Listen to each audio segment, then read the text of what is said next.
Hello, how's it going? Nice to have you on the show. There we go. It looks like we're live. Waiting for the sound check, but thank you all for being here this fine Saturday evening. Is it going live? I thought we were live. It's being weird. Oh, you can hear me, and my cats are fighting right now for some reason, which is really wonderful. Might have to pick up Olive. Just got here. Hey, Zane Powers. Hey, what's up? El Mono Loco, Austin, Nathaniel Foga, Nattenbach 64, Twisted Razor, Jaden K. I watched the Spike Lee movie. Oh, that's cool. Cornbread, Nattenbox, Discount Viscount, Purple Goop, Loxy and Winkle, Jaden K, Catbot, 158, Medela Butterfly, Major Mekazawa, Jim, I hope Buster wins. Oh, Buster. No. Hey, what's up, nerd? Hold on. Let me grab a cat real quick. Hey.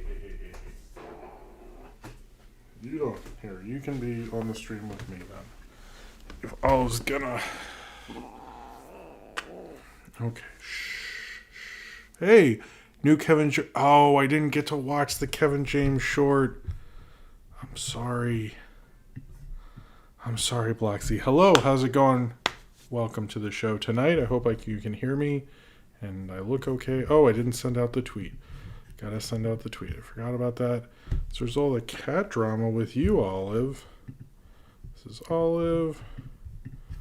We're sorry. I was all doing great, and then, yeah. So this is Olive right here. I think if she just sticks with me, she'll calm down. Though her heart's beating. I don't think she's been on the show, the stream, but you sound like you're in a really good mood tonight. Okay. Here. Sorry, I'm dealing with the show and a upset cat. Shh. What's going on?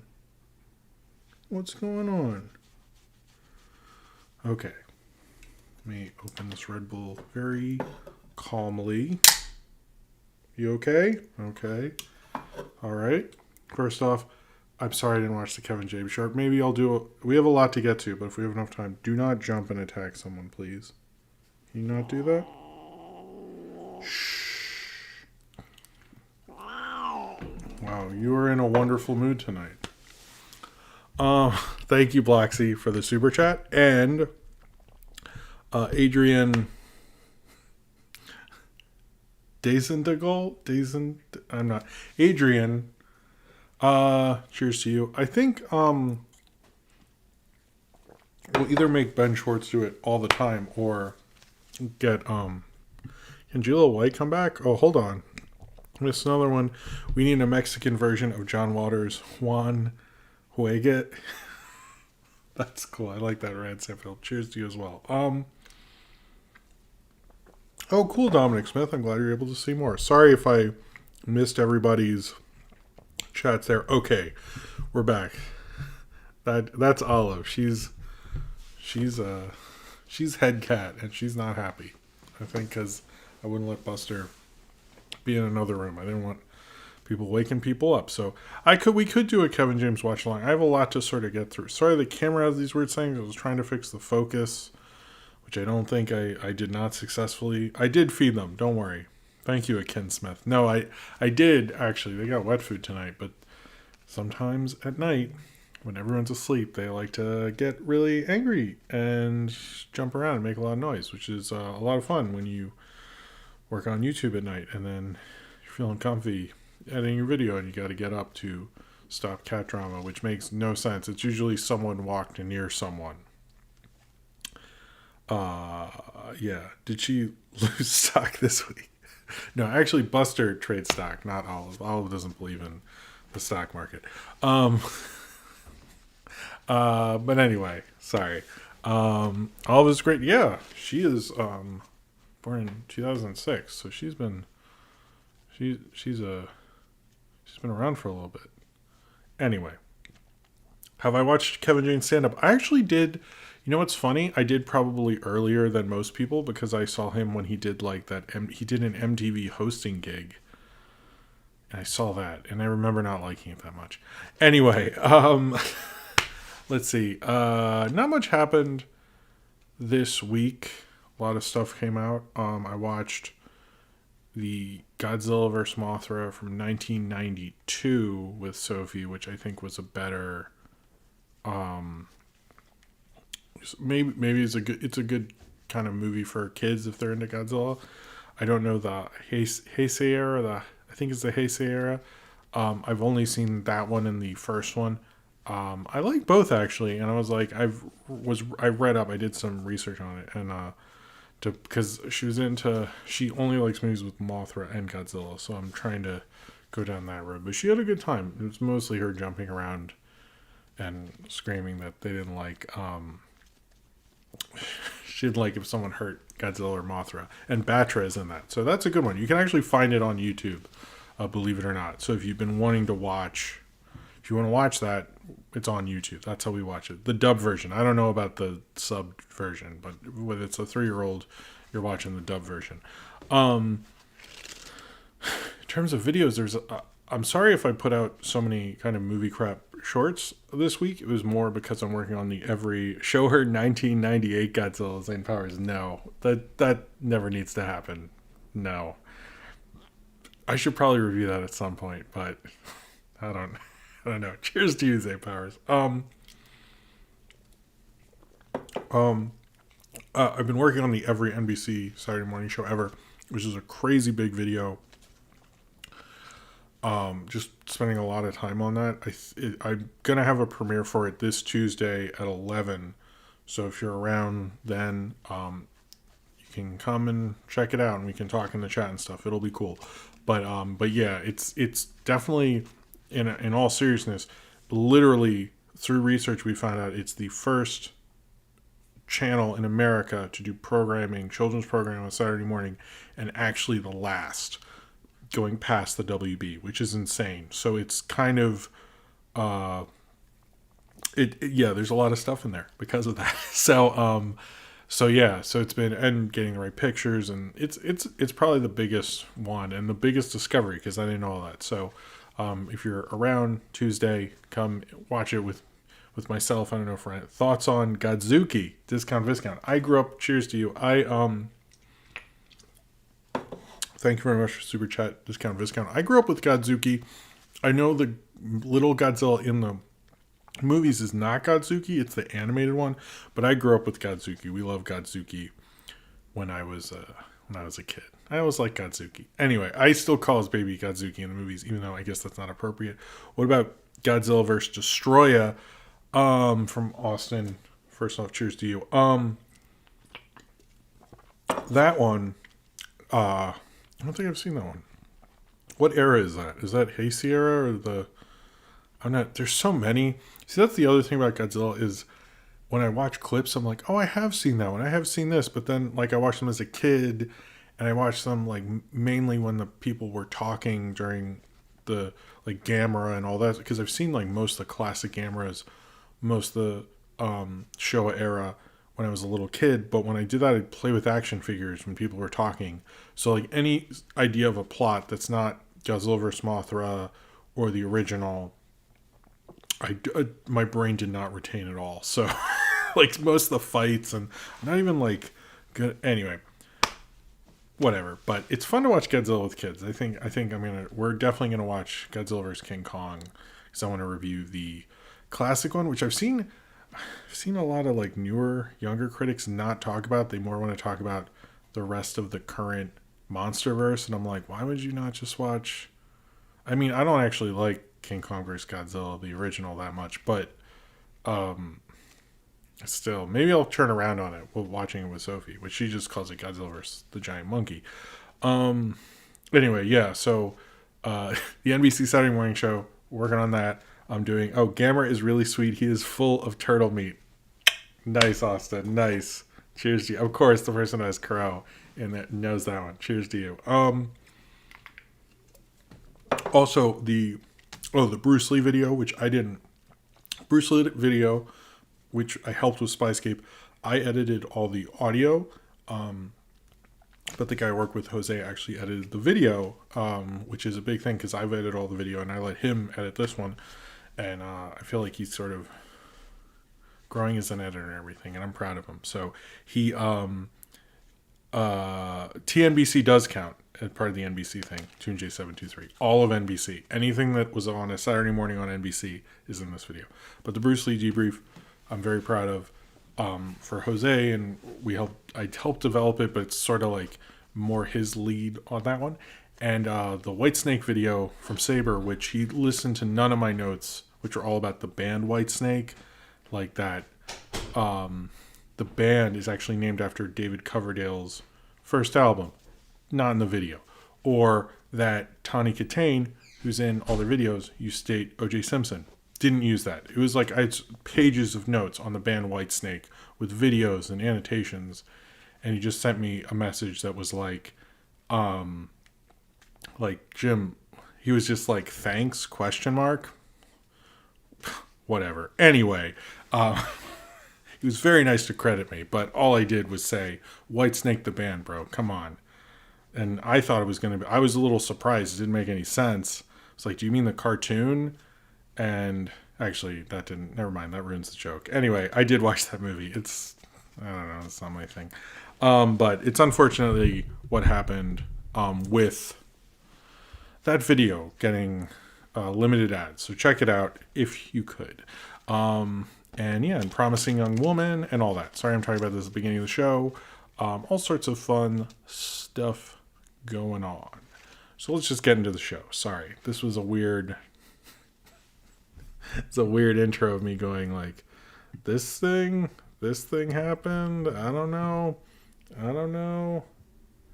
Anyway. All right, let's go up. Sorry, where am I? Okay. This should be separate. Why is that? Why did I not do that like that? That's a real question.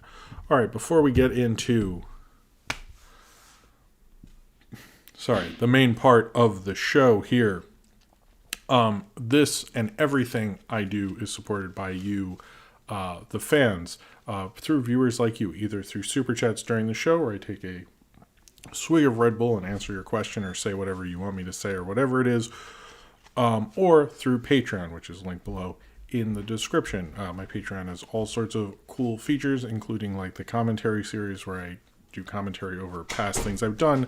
Did Knock Force, I'm finishing up Cletus. I have like 2 of those I'm going to put out soon. I'm going to soon do my early YouTube videos and everything like that. You get postcards, Skype calls, all that cool stuff, and you help support the channel and help me be able to make more videos, and you help me get this new computer, and it looks really nice tonight with the camera and the Verizon internet and all that stuff. So all of your support is very thankful and appreciated if you're financially able to do so. If you are not, and you could just give a like or a subscribe or just tell someone about it, that would be cool too. But if that makes you nervous or anything, if you're just watching, thank you for watching. That's really nice of you. I really appreciate it, regardless of the involvement that you want to do.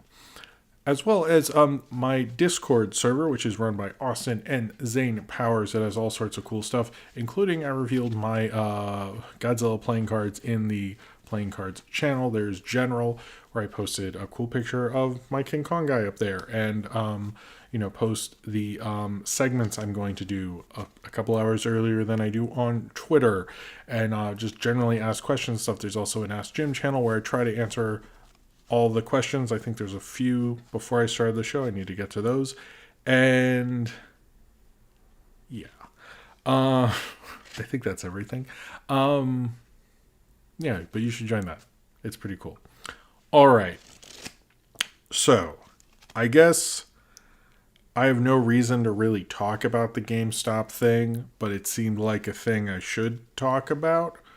The GameStop stocks or stonks, depending on how you want to do it. GameStop, this whole thing I think is amazing. I love seeing stockbrokers cry. That's funny. To me, I think it is amazing. I am not involved. The stock market freaks me out. I don't really understand it fully. I know there's a lot of rules to it. I losing money I wouldn't like so much.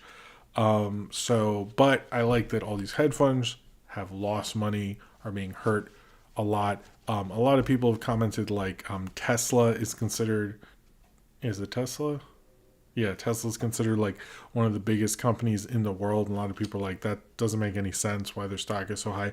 So the stock market has been questioned a lot, and I like that these guys are basically bringing up a lot of issues with the stock market, which should be brought up. So it is awesome. This is the kind of activism that is absolutely amazing, and makes people talk about the stock market in ways. Wait, did the poor billionaire? What did the poor billionaires ever do to you?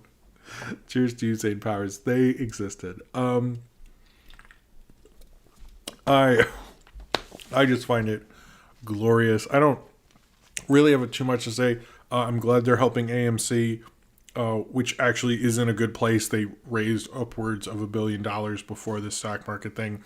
This whole idea that they might save theaters. Maybe these guys will, but AMC was fine before this.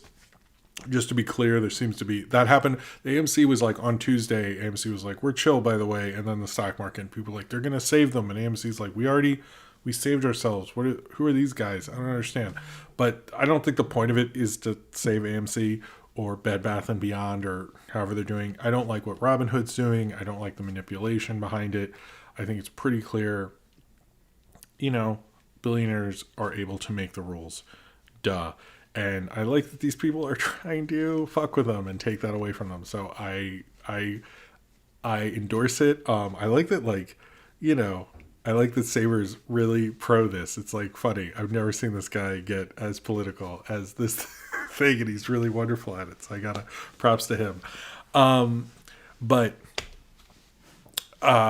This is an interesting moment. January of 2021 did not disappoint. This is not a fuck you, it's January. This is fuck everything.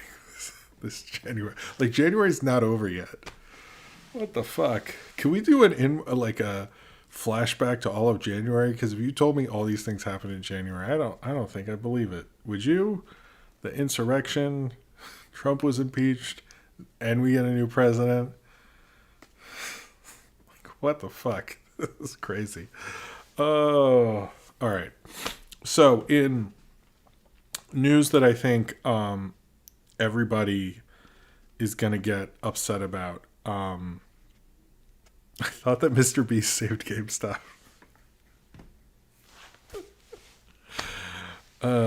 Did you see that video? I saw that video of his, and the craziest part where he bought all the GameStop is where he tries to buy the grocery store. And I was telling someone about this today. He tries to buy everything in the grocery store, and they make him stop because he's buying too much food, and there would be a food shortage in that town if he kept buying all the food. And I was like, this is like a level of stupid that I don't understand.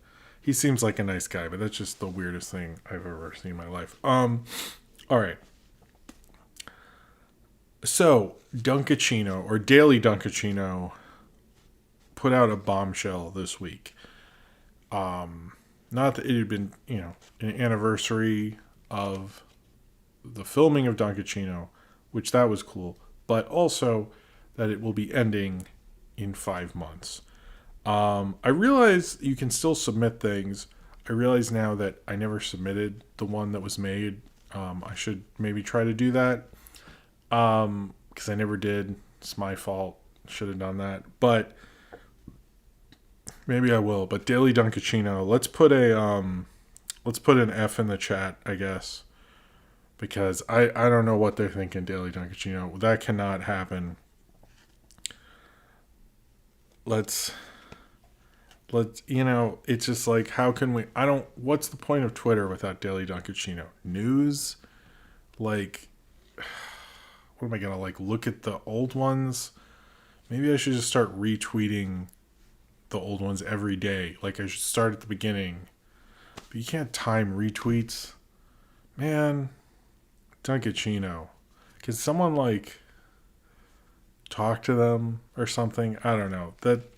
literally the one of the best things on the internet is Daily Dunkaccino. I'm sort of joking, but I'm sort of not. I really love Daily Dunkaccino. I one of the things I love about this the younger sort of, I guess I don't think they're another generation, but I did like your Zod. Hold on, first off, Zodberg, you're right. Zodberg was on Daily Dunkaccino, and you did an amazing job. So congratulations to Zodberg. First off, that is true, but yeah, Daily. It sort of stinks. Anyway, sorry. I love that this generation makes fun of all the crap that they had to sit through.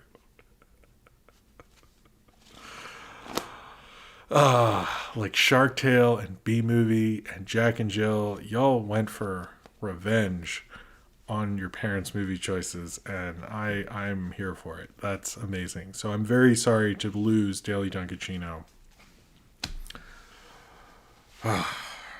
Gonna be a sad day. I'm not sure what date that is. June. But I'm sad to see it go. I think I will submit mine like tomorrow or this week or something. I'm gonna do that. Anyway. So, I kind of tweeted this thing and it wasn't the most accurate because I got like super excited because it sounded really cool, but it has not been confirmed, which I did note in an attached tweet to it. But I want to first apologize because that I try not to do things like that, but I got really excited and I think you know sort of what it is, and that is that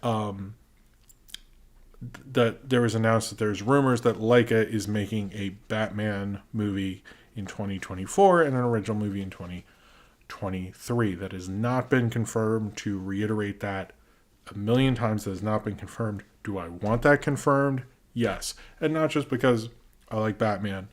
And a Batman stop motion thing sounds amazing. Also, like, it is really hard for stop motion animation studios right now. It is just not good at all. And Aardman seems like they're pretty much just going to be for Netflix, which is a great way for them to survive. And Laika has yet to make a good deal and yet to have a massive hit. If they had a movie like a Laika's Batman, that would help them be able to continue running as a studio. So I really hope I really hope they get that, to be honest with you. It's because I think it would be cool, and I also think that studio needs a huge hit that could get them into more screens, could help other properties they make. I understand a couple Embla saying no more Batman stuff. I get that, but at the same time, I'm just like, I want that studio to survive, and that's a way they can do it, unfortunately. In some ways. All right, so, but it is not confirmed. It is just a rumor that Laika did not confirm. They were added on the tweet. They said, to my understanding, nothing. I rechecked today. So, two things about Spongebob, I guess. Sponge on the Run, which I think most people have seen except me, and Camp Coral will be launch titles for Paramount Plus when it launches on March 4th. Sponge on the Run will actually premiere on demand as well as Paramount Plus, which shows you they know this is a big property. They want to make as much money as they can. They're sort of not committing to like what Wonder Woman is doing, which will go on demand later and things like that and have a big debut. I think it's a bit of a mistake, if I'm going to be honest there. I think they kind of are having their cake and eating it too there, and I don't think it'll work out for them. But they're heavily using Spongebob to launch Paramount Plus, which is not surprising because that's most, other than like the Godfather series, which isn't shooting yet, hasn't shot yet, which sounds, I think, could be interesting. And other things, this is sort of their biggest property to launch with. I'm sure we're going to see a lot of reviews of Camp Coral and people signing up for Paramount Plus and things like that, especially like with a big movie like SpongeBob. I think the on-demand thing is sort of a mistake, to be honest with you, but we'll see what happens with that. But it's interesting they're relying so much on SpongeBob. It's almost like they're Nickelodeon or something. But yeah, that's kind of, it is like they're Nickelodeon. They're relying on SpongeBob too much. So right now is March 4th when we're going to see a lot about SpongeBob. March is going to be a heavy streaming month in general because of that. the launch of Paramount Plus, Falcon and Winter Soldier, as well as the Snyder Cut, but we'll get to that in a bit. So Netflix has announced Netflix and Legendary have announced two anime shows adaptations of both King Kong Skull Island and Tomb Raider. The King Kong Skull Island will be about how King Kong became such a major the ruler of Skull Island and so forth. That could be interesting if it was like primal and there were no words and stuff. Most likely they'll have like some like internal political drama on Skull Island that I totally need in my life. And Tomb Raider as well. We'll do Tomb Raider stuff. I've read a couple things about what Netflix is doing with their anime, and what's that outside your window? It's all spongy. What? What's that? Is that a reference to something? Maybe I missed something. Anyway, cheers to you, St. Powers. They should combine the shows, Cornbread. You're right. Thank you for the super chat, St. Powers. But those two anime series, I would like those to be combined, but Legendary announced those two. What Netflix is trying to do, because Netflix is sort of having a property and IP problem. They're one of the biggest studios around, but they don't necessarily have IP. They're sort of bringing in outside things to be their major IP, other than like Bridgerton, which is becoming big IP, but they're not there where they have like a huge event like literally what HBO Max and Disney Plus are doing. They're launching with their main IP. Netflix doesn't have that, so they're using video game stuff those other places won't do. So that's sort of what they're doing with this as well. We'll see what happens with that. It seems they have a lot of success with that with Castlevania and other things like that, and apparently that is just going to continue. The bigger King Kong news, obviously, is the Godzilla vs. King Kong trailer, which came out on Sunday. It might feel like old news, but I didn't talk about it last show because I hadn't seen it. It looks really great. It looks exciting. My only thing is modern Godzilla trailers always look great. Like, even any Godzilla movie trailer always looks really cool. It's really hard to screw those things up. Like, if you really think about it, like, any Godzilla movie has enough cool fighting moments and like people looking astonished at things and going like, what? Oh no, and stuff, that it's like, you're fine. You know what I mean? What was that thing you were talking about? Zane Powers didn't respond. I hope Zane Powers is okay. But anyway, maybe I missed it. But it looked really cool. This whole Team Godzilla, Team King Kong thing, I definitely think they'll team up and fight something else. A lot of people are saying it's Mecha Godzilla, which is like, okay. Also King Kong fought a Mecha King Kong in one of his kaiju King Kong movies, not the American King Kong movies. So maybe they could both fight their robot versions. Like, why have one robot kaiju in your Godzilla vs. Kong movie? Like, they're both there. Like, why not have both? Like, I don't understand why you'd want to not do that. So, I mean, kaiju wise, they both did have robot ones. I think I have the card of the. Anyway, it definitely happened. I think they should fight both. But, oh, hey, Catbot158 says, question, why do all these monster movies have to have a political story attached? Could producers have another type of story / no complex story at all? Cheers to you, Catbot158. I don't think they all do, actually. The American ones usually very much don't. I have also always wondered that. I think the problem with the American ones versus the Japanese ones is the Japanese ones often are much better. I mean, there's a lot of Japanese ones, so it's a little not fair. But there's often they can do a simpler story with the monster thing a lot better. And actually, I would also say I don't think the American ones try to do family friendly. I think they try to do like, older blockbuster thing. So I think they I agree. I think I would like just a simpler one, especially from the American things. I think the American ones often overthink it. And I would like, even the first one, it's like he overthought like not having Godzilla in it. Like, it should have been cooler. that it was. He wasn't Spielberg with Jaws. The second one, like, I know, like, a lot of people are really excited about, really had fun with that. I didn't like it as much. And I just feel like they overthink what they're doing because they feel like,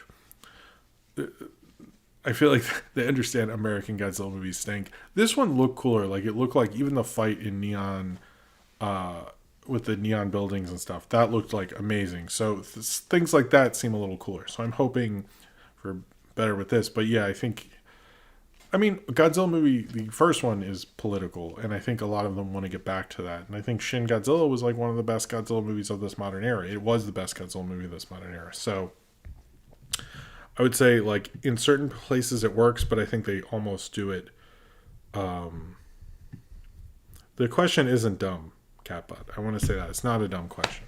Anyway, all right. So, yeah, the other thing about Godzilla vs. King Kong, it got pushed back to March 31st. It was originally March 26th. I'm assuming that's to avoid the crazy weekend that's going to happen with the Snyder Cut and Falcon Winter Soldier, which I will get to soon. But also, since we were talking about King Kong and Tomb Raider, there is Tomb Raider sequel news. The director of a director from Lovecraft Country, Misha Green, is going to be directing the Tomb Raider sequel with Alicia Vikander. You might have totally forgotten that we have a Alicia Vikander Tomb Raider franchise, but we do, apparently. Did you know that? Did everyone know that that was a thing? Well, it was, and they're, believe it or not, making a sequel to that.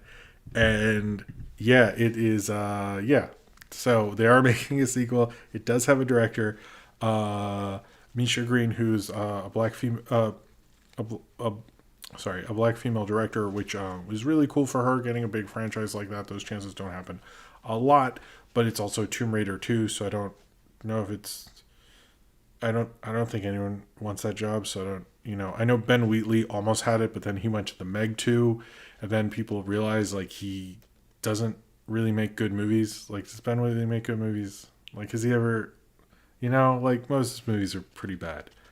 I just think it's pretty bad. Anyway, so in shorter news, I found out Close Enough Season 2 is supposed to come out in February. We have not seen a trailer. I'm curious if it will. I'm assuming they probably overproduced episodes, much like what they did with, like, the Looney Tunes drop with HBO Max. I would love to see new episodes. I hope that happens because I like Season 1 a lot, and I like Close Enough a lot. It was wonderful. Moving on from that, the Snyder Cut. We found out the Snyder Cut is coming out on March 18th. We got a picture where it was like a film canister, even though I don't think the original Justice League played in film anywhere. I don't think the Snyder Cut is playing in any theaters, but cool for him. There's actually going to be a meal kit you can get, which Trailer Drake did, or Comic Drake, sorry, did a video about, which is way too expensive for a meal kit. If I was a huge YouTube person, I would totally get that meal kit because it sounds ridiculous. And they're doing all sorts of sponsored kind of things with it. Yeah, it's also being used to launch HBO Max in the following countries, which is probably why they wanted the Snyder Cut so bad. The following countries are launching with the Snyder Cut. These are Europe, across Europe. Sorry, it's Sweden, Denmark, Norway, Finland, Central Europe, Spain, Portugal, and Indonesia, Malaysia, the Philippines, Singapore, Thailand, Vietnam, Hong Kong, and Taiwan are all launching with HBO Max with the Snyder Cut. I'm curious if was the Snyder Cut shot? I think it wasn't. I don't think it was. Was it? I'm not sure. I don't want to say no because I feel like you might know that I'm wrong.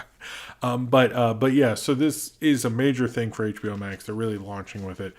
In a lot of places, they clearly have a lot of faith in this thing. And I'm curious if in these other places, if the Snyder Cut or Justice League were bigger and it's more of an on-demand thing, because it seems like this is far more important to HBO Max than, we had previously thought in America, where we've had HBO Max for a little bit. And I think more people are using HBO Max. but it doesn't seem to have the importance that it does in those other countries, because you're using it as like, hey, we're launching with this. That, to me, that means something. It's interesting. Is Izzy here? Did I miss that? Hey, it's Izzy. How's it going, Izzy? It's Izzy. Hold on. Sup, Izzy? How's it going? Hold on. I need to actually see what I'm doing. There's Izzy. Hi. How are you doing? Cool. Okay. How are you doing? Cool? Cool. Okay, let's put you back. So you're safe up there. Okay. I feel like that part in Spaceballs. Are you playing with your dolls? No. So the bigger thing with the Snyder Cut and the kind of FU to Disney Plus is that Falcon Winter Soldier comes out on March the 19th, which is the day after the Snyder Cut. So all, Collider and all those places are going to be mad busy, because they're going to have to watch 4 hours of the Snyder Cut, and presumably how Disney kind of launches shows, 2 episodes of Falcon and Winter Soldier. I don't know if that's confirmed or not, but let's just say... Oh, hold on. I'm getting a call. Hold on. Let me do... Wait, how do I do this? Hold on, Izzy. Hey, how's it going? Doing good. I'm just watching your stream in the living room with my roommates. Oh, how's your roommates doing? What's that? How are your roommates doing? They're doing great. They laughed really hard when I was like, hey, look, let me see what I can do. And derailed your combo. It's okay. I'm just talking. Snyder Cut. Yeah, are you excited? No. Are you going to watch it? No. I haven't seen the original. Oh, we'll see, because you're holding out to watch the Snyder Cut. I'm hearing you and me on my TV, and we're the thing, and it's really awkward. This is like when someone's on, when people used to be You're on. really quiet on my phone. I'm going to move into another room. Okay, this is like, Comic Drake says hi? Where's... Oh, Comic Drake's great. We should get him on the podcast. I'm a personal friend of him. I hung out with him at RTX. I've only met him once. I met him once, and he was really nice. Yeah, he's great. Zane Powers asked me, Izzy, who will win, Snyder Cut or Falcon and Winter Soldier? Falcon and Winter Soldier. Well, it depends. So I think, the DC fans are, super hardcore with it for some reason. Yeah. But I think mainstreamly, the Marvel thing is more popular. Yeah, I think more people have Disney Plus also. So how are you liking WandaVision? I'm loving it. I have fun with it, but I have questions that I feel like I will answer them for you. Well, ask me. Well, my thing is, and as a community fan, I think you can appreciate where I'm coming from with this, is Wanda never, when Abed in Community, when Abed in the Christmas special became stop motion, you know what I mean? And yeah. It makes sense, because you know who Abed is, he likes media. But with Wanda, and she's in sitcoms, I'm like, have you ever sitcoms before? You ever watched one? Yeah, I was like, that's the part that doesn't make any sense to me, because I'm like, this doesn't really fit. I wish in Ultron or something she was like, oh, sorry guys, I was watching Dick Van Dyke, I just got here, or something like that. First of all, she doesn't have a personality until WandaVision. She's just kind of a background character. Yeah, that's kind of the problem. I mean, I'm more mad at Marvel because they wanted her to have a show but didn't think about setting up her having a show. Right, yeah, but I'm enjoying it. I love retro stuff, so the aesthetic's been great. I love mystery things I love that they're not airing it all at once, because we get to speculate and actually have it gets to resonate with you, and that's more fun for me. No, that is more fun, because you can I don't know, it's more fun with how Disney does it, because it feels like, I can sit with this for a week, and then because when I watch it in a whole bunch, it's in one ear out the other kind of thing, it's then I'm like, agreed. And I'm like, what happened? I don't know, it's just, but I enjoy it. I just I'm not sure where things are going, and I wish they had built things up a little better. And although I liked the fourth one, I really liked. I was really into that. Yeah, the fourth one was great. Yeah, and I have questions. I have questions about like, the whole town and like all the setup. But I guess they're gonna answer. I guess they'll explain it. They got pretty far to explaining a lot of my sort of issues. But I also get all the sitcom references, like when she's like nice pants. That's like a Dick Van Dyke reference because Mary Tyler Moore famously wore pants. That was like a thing in the 60s. It's not a joke. It was a big deal that a lady would wear pants. And so it was like, oh, cute. But sometimes I'm like not sure if they're being specific. Anyway, sorry. I'm like being a dork, but you're being a dork and I love you. I miss you. We haven't done a podcast in forever. I know we haven't. I miss you too. I was talking to Nolan and I was like, man, we haven't done a podcast in a long time. It's like really weird, like not talking to everybody. Are we canceled? Did you finally like fuck this and flip the table and we're gone? No, I don't think we're canceled. I think we're beyond canceled. At this point. We can get canceled if we really want to. We can just... Yeah. Well, then we can make this is the platform I'm choosing to be canceled with, Jim. your show. Oh, okay. Oh, well, I don't want you to be canceled. No, I'm going to get canceled. Here, everyone. Well, babies are ugly. No, whoa. That was harsh. Well, if you get canceled, I'm going to start a letter writing campaign, and I'll bring you back. I'll send... what's a thing? I don't know what I would send. I would send Bowser toys into the network heads to tell them to bring back Izzy. Yeah, I just need the hashtag Izzy is over party. Or you can do a pun, like, is the party over? But like, is Izzy. I like that you're making sure people have the right hashtag to cancel you. Well, I like to provide a service. I want it to be a good. You want it to be a good cancellation, basically. Yeah. Like, I'm trying to pull a salty DK Dan, if you will. Oh, okay. Yeah, he did cancel himself. I forgot about that. Speaking of being canceled, one roommate's laughing his ass off. The other roommate just left the living room, so he's done with the show. Oh, that sounds like that's 50% audience retention. My analytics on your apartment are great. I will use those and look at those. Well, out of 3, I'm not watching. Like, I walked out of the room. Oh, so it's actually pretty bad. Oh man, that does sound like my actual analytics. So, baby. it's usually like most people know you exist, but they don't want to watch. It actually doesn't have numbers. It just says "Sorry, Jim." Have you tried like doing accents or something? Accents? Like, I think develop your image. I think in 2021, accents are not a thing I should do.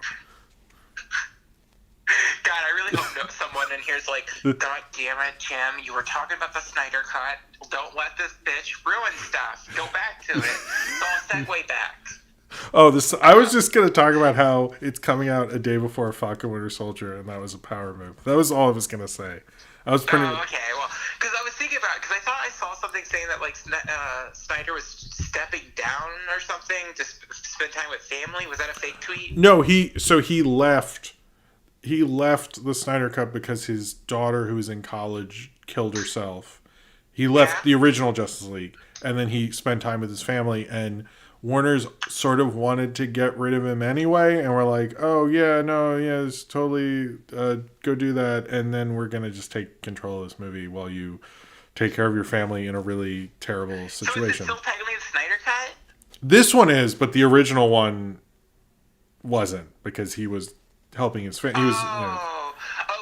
So I thought he stepped down again, and I was just thinking of, like, because you referenced Community, I thought like they hyped it up and then he stepped down from it. So he's like, it's kind of like when Obits created the perfect film, which was terrible. Oh yeah. And so like audience regeneration, like it's a real snakes on a plane issue, is what I'm trying to say. True. I think what's going on with Snyder Cut that is confusing is no one's sure if it's 4 episodes or 4 hours, like a 4-hour movie. Why does anyone ever want a 4-hour movie? Because Batman punches stuff. Because like, there's nothing thought-provoking or like super deep about those movies. Oh no! Hold someone that long. No, it's. I don't really understand what they're thinking they're getting from it, because especially they even said like we're not going to let him make more of these, and the guy who plays Cyborg isn't coming back, and I think a lot of the people won't do it again, and it's sort of like this weird like we'll let you do this, but I think what people forgot. Do you remember from like 10 years ago when they made the Superman 2 Richard Donner cut? No. So I'm not a big superhero person. Oh, okay. Like, part of the reason why I love WandaVision is that it doesn't even resemble a superhero show. I have noticed. I should answer super chats. I'm sorry, but I've noticed people who don't talk about superhero stuff are talking about WandaVision, which I think is like helping because it's not superhero-y with all its sitcom stuff, which is cool. I still like that the Marvel's like mixing it up for once because they're not really good at that at all. Right. They're very because the samey. thing about WandaVision, it has more like in line with like Stranger Things and other stuff where there's this like creepy underlying mystery that's kind of horror-esque. And that's what's in with streaming, like Bird Box, Stranger Things, which are all things not recent, but yeah. Well, no, people like a good mystery because you can. I mean, I think that's sort of like what works about this show in terms of its sequential nature. But I'm still like, have a lot of things like, I wish it was built a little better. Like, I might have skipped over episode 3 and if I was them, because it feels like it was sort of like 1 and 2 I was fine with, but 3 I'm like, what's the point of this? Where are we going with this? And I feel like 4. I don't know, but it's also like it's weird doing it because Mandalorian is like individual stories, so it doesn't. Oh, is it? So like each episode's kind of like a standalone thing. Yeah, it has a overarching thing, but it's still episodic in nature. It's still episodic, yeah. And so like this is not like that, and so I don't think we've had a show that does it this way for streaming yet. It's sort of interesting. So maybe I don't know. I have been doing reviews of them, and I feel like by the end, my opinion's sort of changing, but it's like kind of, it's weird. I've also seen too many old sitcoms, so I think I'm overcritical, where I'm like, well, a real 60s sitcom would have done this. All How this. dare you? I'm sorry. Why are you so old? I say as if I'm not familiar with those sitcoms too. Yeah, you weren't like when that set showed up. You didn't recognize those stairs. Well, I knew that because there was like people posting about the technicolorness, like the black and white sets are super bright and vibrant, and it's like, duh. Like, have you not seen the behind the scenes stuff with Addams Family, where the old sitcom everything was like pink? Oh yeah, I forgot about that. Oh, there's a whole thing about that, because they light black and white different than color back in the day, and I saw a movie called Track of the Cat, which is not it's more of an interesting art movie made in a Hollywood studio in the 50s, but he basically was like, I'm gonna shoot he used lighting from a black and white movie and shot it in color, and it has this weird effect because the lighting's so different. Well, that's what threw me off with like the Snyder Cut being black and white and 4:3 for some reason. Because like black and white, like the previous film wasn't made with black and white in mind. No, it wasn't, and I've seen that happen a lot because people aren't like there was that movie The Giver recently, and it was pretty clear they didn't shoot it for black and white, and I don't understand why people think they're above that. Like they're like, no, I don't need to do that. And you're like, but you should shoot things. Well, is it that they choose not to, or they're just ignorant? Well, the Snyder Cut they didn't. They just, but a lot of times they choose not to, or they make a decision in post, and obviously it's shot, and they're like, well, there we go. Whereas like like Pleasantville was like shot for black and white, like or like. The Coen brothers did a couple black and white movies recently, and they shoot it in color, but for black and white. I don't know why people don't do that because it just looks cruddy. Like no one likes that stuff. Like Wandavision clearly was shot for black and white. They sort of knew what they were doing. So well, because they they tried to make it as authentic as possible. You can tell by how they did the effects and stuff. Like, there's a lot of practical things for the first, like, episode or two. Yeah, yeah. Yeah, like, it was definitely, like, a love letter as well as, you know, a story, which I think is cool. Yeah. No, I like all it's like. I think Dick Van Dyke is an advisor on it, supposedly. Oh, yeah? Oh, that's cool. Yeah, apparently apparently he doesn't understand the MCU. But yeah, also, am I the only one that got really excited about Kitty from the 70s shows popping up for the first episode? Made me happy. I thought that was cool. Apparently they didn't want to do too many sitcom references, but they did her, which I think is why people thought the Olsen twins would show up, but they're not going to show up. So. Oh, no, definitely not. Yeah. But, like, crap, I lost my train of thought. I had something really funny to say about that, and you just have to, you know, believe me on that. Yeah. Take my words for it. I'm sure it would have been hilarious. I'm laughing on the inside. Can we just laugh, pretend like we Yeah, did? everyone in the chat write LOL. And yeah. We can laugh, too. Let's do it together. Oh. All right. Jim, you didn't laugh at my joke. No, I did laugh. I didn't hear it. Oh, well, you were laughing too hard. I should probably get back to things and let you go. Actually do your show. Yeah, it's okay. I was like having fun. I was like, oh, we've been talking for a while. I wonder how this sounds to everyone else. Well, check your algorithm. Did it go up or down since I popped in? It's the same. It's the same, alright. Oh, it went up a little. A little? Alright, yeah. No, never mind. It's going down like crazy. Never mind. Forget it. I'm curious. Can we do like a dual one sometime? Like instead of this, we do Discord and I'd be a co-host for like an episode and see if I need to figure out how to do that. I do want to do that.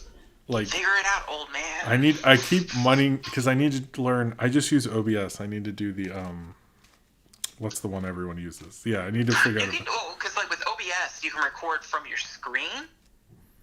Like you could, so basically you can set a second audio, so like it's recording your mic, and also what it's hearing from the computer, and if what you're hearing through the computer is Discord, it's also for both. I should okay, I will figure this out. It'll probably take me 2 months, but I will figure this out later. Okay. Also, please don't get upset with me when we're calling you old man. I'm just referencing the old jokes on the podcast. I think I'm used to being called the old man. Don't worry. I know. You're cool. Don't worry. Yeah. I wasn't offended at all. I'm 31 now, so I'm old. I'm ancient. And congratulations. Media years. Oh, definitely. Definitely. Yeah. I mean, we do love our adult breakfasts. That's true. Oh, man. 2022, I hope. I'm hoping. Oh, right? Oh, man, that'd be so nice. I just want to get breakfast with you at a really expensive breakfast place. Yes, we need to do that in Atlanta. In Atlanta. All right. Well, I'll talk to you. I'll talk to you soon. I should call you soon.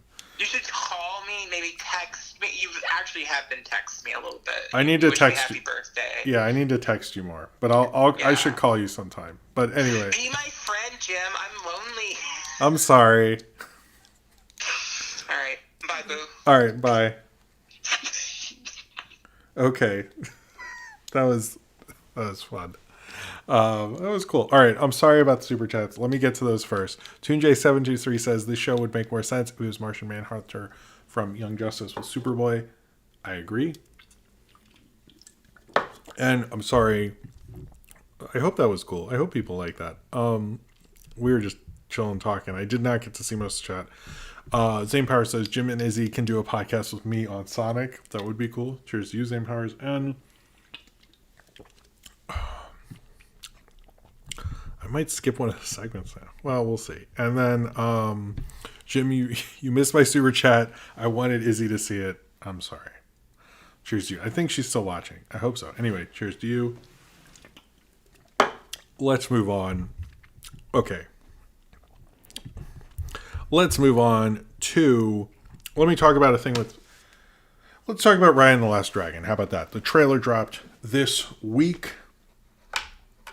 It looked cool. I know Paleo had some doubts about it, which I will say, yes, there are too many characters in that trailer. And it is the first original Disney movie since Moana. However, I have faith in it, as well as the The other thing that people brought up was it in the Discord? Or was it on the chat? I think it was Cordbread. I'm sorry if I forget. Someone brought up, why is this Premiere Access and why was Soul not? There's a big reason for that, actually. Raya and the Last Dragon will eventually be free on Disney+. When it will be free on Disney+, it will eventually be free and be just one of the titles on there. But for a little bit, it'll be Premiere Access.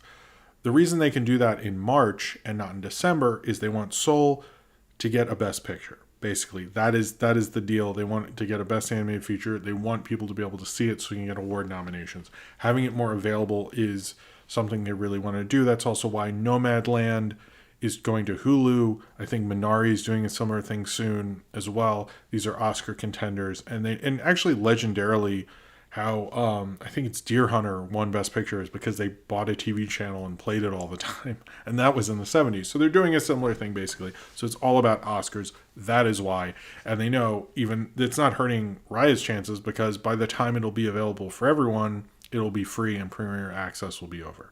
So they knew they couldn't make the money back. I don't think Soul. I like Pete Docter. I like Soul, but I don't think that would have worked as well for Premiere Access. This is like a movie. I'm not sure if I will do it or not. I probably get it from a friend. But I will see it, and I think people are, I think people are excited for it. But yeah, I think that's probably why they did that. So, all right. So in another big, you mean Ryan Walterson and the Last Dragon? I think that would be a good movie. I would see it. Oh man. All right. I might cut some segments, but that was a good time. I like talking to Izzy. I hope everyone was cool with that. I'm sorry if I thought we had a good time. So Peacock has signed up for the WWE Network. Now you're probably wondering, why I'd be talking about this. And there's a specific reason to this. Them buying the WWE Network and folding it into Peacock is something we're going to see more of, because we used to be seeing this thing as specialized streaming services. Shudder is one of them, the Criterion Channel, whatever it is another. There's a lot of them. They're not going to be as many as we're going to see these big label ones like Paramount Plus, Disney Plus, Amazon Prime, Netflix, so forth and so on. And we're going to see these services start to gobble these up, because when these services came out, it made sense. It no longer does, because people, despite that thing where it's like people are going to sign up for as many streaming services and it's just as bad as cable. No one is signing up for those many streaming services, and Prime doesn't count because it's like Amazon and you're getting shipping, and like I don't fully buy that one. But anyway, that's a whole other argument. But basically, what they know is if they have wrestling, Peacock is going to get all the people from the WWE Network, which does have a sizable audience, to come over to there. So we're going to see more of these. This is kind of, sometimes I talk about stories on here, and it is 100% mainly to say, this thing is starting to happen, take note of it. This is one of those. A lot of people are already saying they're hearing rumors of other deals. I've heard nothing with Shudder, but that is being brought up a lot. I would not be surprised if a streaming service bought Shudder, and like if HBO Max had a button that's like, go to Shudder and you can watch horror stuff, or it's an add-on or something like that. I would not be surprised if that happens in the future. And that's what this means, 100%. Because Universal has had to deal with the WWE forever. As well as Peacock said, they have 33 million signups. They did not say if they're paid or not, but Peacock seems to be doing surprisingly very well despite their stupid deals. I have 100% know they will screw up with a sea shanty. That's funny. So two HBO Max things. One, despite everything going on with J.K. Rowling, they are developing a Harry Potter series at HBO Max. Now, developing meaning they are meeting with writers. There's no pitch.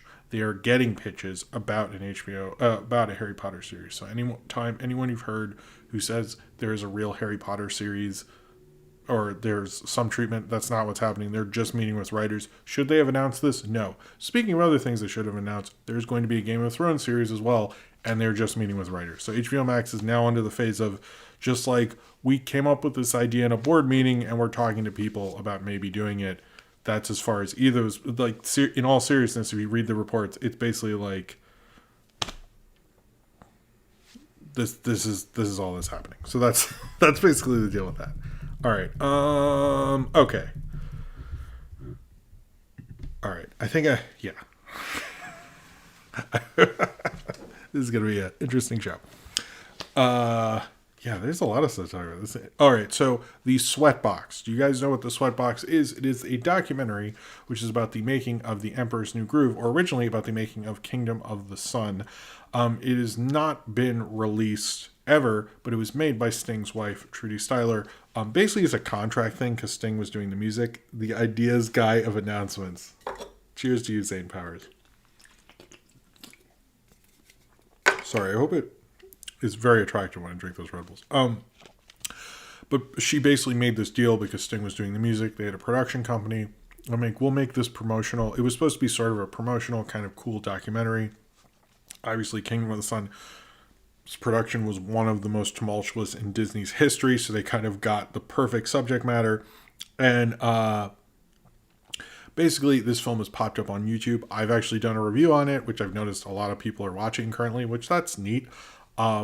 It's a great documentary. I actually recommend it to anyone who wants to know about animation. And when Vulture did a oral history of Emperor's New Groove, which I haven't read because their paywall thing, and all that. I can get around it, but I just didn't have the time. I don't know. Anyway, that's the whole thing.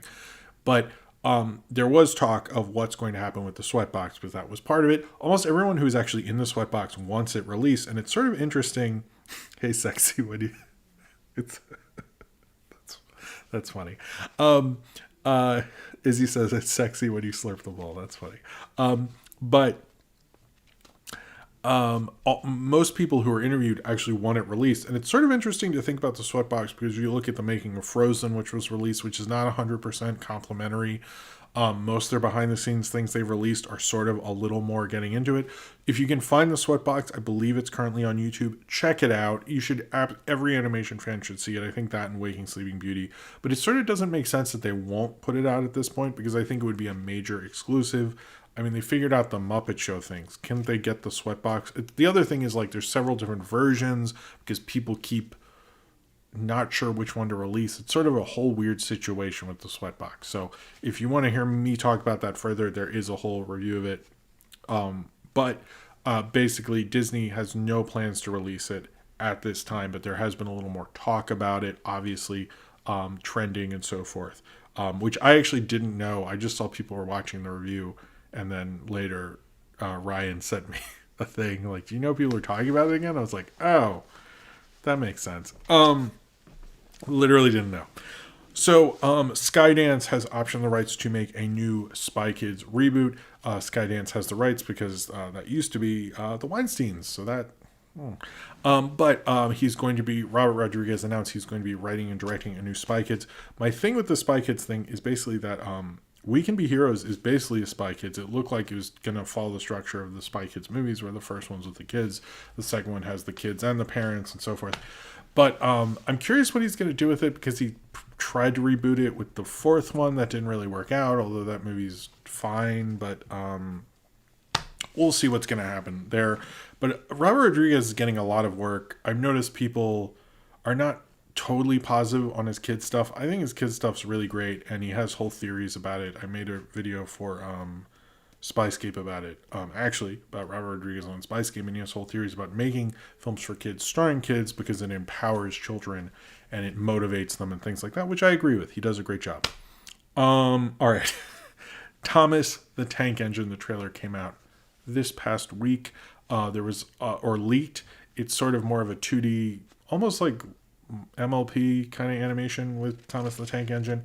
And I'm going to be honest, I don't get the issue with this. I'm not a big Thomas the Tank Engine person. It was not a big property for me growing up. But I'm sort of getting sick of this whole thing where adult animation fans or adult fans of properties are suddenly sort of going like, I hate this is awful, blah, blah, blah. When it's like, y'all ain't going to watch this. This is the Camp Coral thing. This is a Muppet Babies thing. Or like, this thing will have its own life from the people who will never talk about this online when the trailer drops. It's just like, I get that you don't like it. It doesn't have the narrator that is artistically different. But again, you haven't seen this show. Like, same with Camp Coral. No one's seen it. Just like, I really hate this. It's like, I don't really mind discourse of anything, but discourse of like adults messing with things for younger kids and like, running it through the mud is just like not a really great one, especially because all these discourses are empty because they haven't watched the show. Watch the show and then complain about it. Like when I actually saw the Muppet Babies for preschools, the newer one, I liked it. So, Anyway, so Carrie Mulligan came out this week that she didn't really appreciate or found it actually very sexist, the review of Promising Young Woman by Variety, which was written by Dennis Harvey. Basically what he did in this one paragraph sort of compared her to Margot Robbie because Margot Robbie produced it. And then basically said she was wearing bad drag in the film when she dressed up as various different people in the film. When I heard she objected to this review, I actually did read the review. I don't know Dennis Harvey as a critic. There's a lot of critics I do know and follow on various social media platforms. I've never heard of this guy before. He does not work for Variety normally. He was a freelance guy. They got to write this review. This review had existed for 11 months before this controversy happened. It was reviewed from when it debuted in Sundance. It isn't really a great paragraph. I do think the more and more I think about it, the more sexist it really is. I think it was badly timed. It's not a really greatly written review. I could tell, part of me, I don't know this critic, and I sort of feel bad throwing someone under the bus, a critic like that, who maybe this was a bad day for him. They put a thing at the bottom saying they object to the words used in it, but they still ran it. The other thing with when any online publication does this, by the way, an editor read that and okayed it. And the editors never get in any trouble. They always throw the people who write the articles under the bus. And sometimes they'll edit it and change things and put it out, and then the reporter will take the fall. I don't know if that's this case. I'm not trying to point figures. I don't even know what editor of Variety okayed it. Probably that whoever's the head film critic most likely said, okay, cool, and let it go. And it's a pretty major film even at that time, so they definitely read it. But I don't know. There's been some discussion over the fact that oftentimes particularly with, it seems very much tied to Margot Robbie's production company, but you see this with a lot of stars' production company.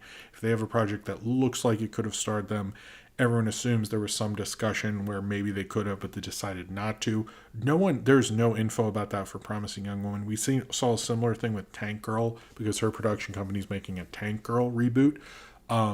She's not involved at this point. They're sort of like, it's in talks maybe.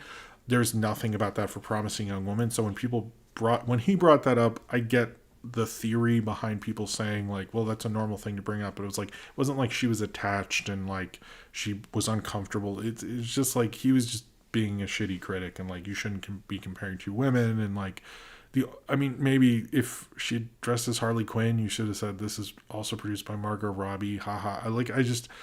I can't really like wrap my mind around how this is at all appropriate. It was just a dumb review, and I do think when reporters kind of get kind of canceled for these things, we should also think about the editors and the line of succession that let these things happen, because it feels like we go after the people, we don't go after the line of people who okayed this and were cool with it 11 months ago. Those people should also apologize, I think, because they're the ones who are okaying it and letting Variety stamp me on it. That's what I think. But Jordan Slavo says, my question is, would they do that for a male actor produced movie? I would compare it. I will say, not to take the other shot, I've seen that happen to DiCaprio a lot. It doesn't happen with Brad Pitt stuff because Plan B kind of does very much movies that Brad Pitt wouldn't star in. But with, I know Runner, there was all this discussion, why didn't DiCaprio star in that? Because he produced it. Often if there's a film that has a similar plot that DiCaprio studio does, I've seen that comparison. So it does happen, but it depends on the production company. I think it's also because if you're in a certain age range and you're making other movies of people in that same age range and gender, people normally do that because they normally think of you in those situations. So that's normally that one is sort of normal, I guess, but I sort of understand the reasoning. I think people just want to defend this guy because they know him and so forth, but it's just like it's not a great. I don't feel that way about it, and it's just. Ugh. Anyway, I have a review of it, and I don't say dumb stuff like that. So, okay, I am definitely cutting some stuff. Let's cut that too. All right. So, have you heard about how Armie Hammer has been canceled and wants to eat ladies or something? I didn't read this too much, but here's the thing about Armie Hammer wanting to eat ladies. So apparently he does, and he has like really weird fetishes, and he's abusive. I don't know. But on top of all that, Timothée Chalamet and Luca Guadagnino's have announced that they're doing a cannibal love story, the makers of Call Me By Your Name, right when Armie Hammer's having a cannibal sex scandal, which is interesting timing. It's called Bones and All, and it's about a girl who likes the taste of human flesh and is trying to find her father while she's in a relationship with this guy. I don't know if this is great timing, or I just think it's funny. Apparently, even his ex-wife was like, "Why did you announce this right now? What is wrong with you guys? Like, I don't want more attention on this." It's just like really funny. Like, why would you? I don't get it. I don't get it. Anyway, it is real. Like, I actually looked up, like, that's not real. And a couple places left out the cannibal thing out of respect, apparently, but it is about a girl who likes eating people. So it's like Raw, but like Timothée Chalamet's in it or something. I don't know. Anyway, Darren Aronofsky is lining up a lot of projects. I think he's trying to make sort of a comeback. He is going to reteam with Jared Leto, with Jason Blum producing. Apparently it was a Jason Leto started whatever this project or package, as we're calling him now, movie project, whatever, and then he got Aronofsky on. This is supposed to happen after the Brendan Fraser thing, supposedly. But it's great that Darren Aronofsky's lining up projects, because I think I would like to see him make a comeback. I didn't hate Mother. I like that he made a weird auteur movie, although he sort of made two in a row. I kind of think he needs to make a movie that, like, problem with auteurs is, like, you know, you like them for something, and if they make too many weird auteur movies, the film kids forget about you. You gotta have you gotta give the cinephiles something to, like, put in their top 10 list. You can't just this auteur nonsense. Look at what happened to Nicholas Winding Refn. Nobody talks about him anymore. But apparently, what this film is about, it's what is it called? Adrift. Sorry, it's called Adrift. Obviously, this is a reteaming of The Requiem for a Dream from Jared Leto and Aronofsky. It's the dead calm of the ocean sea, where a fishing boat discovers an abandoned yacht with a strange distress call. A deckhand agrees to take lone control of it while it's towed into port, but soon he discovers why the rest of the more experienced crew members call it a ghost ship. Sort of a ghost ship movie. Ghost Ship, the 40s movie is really good.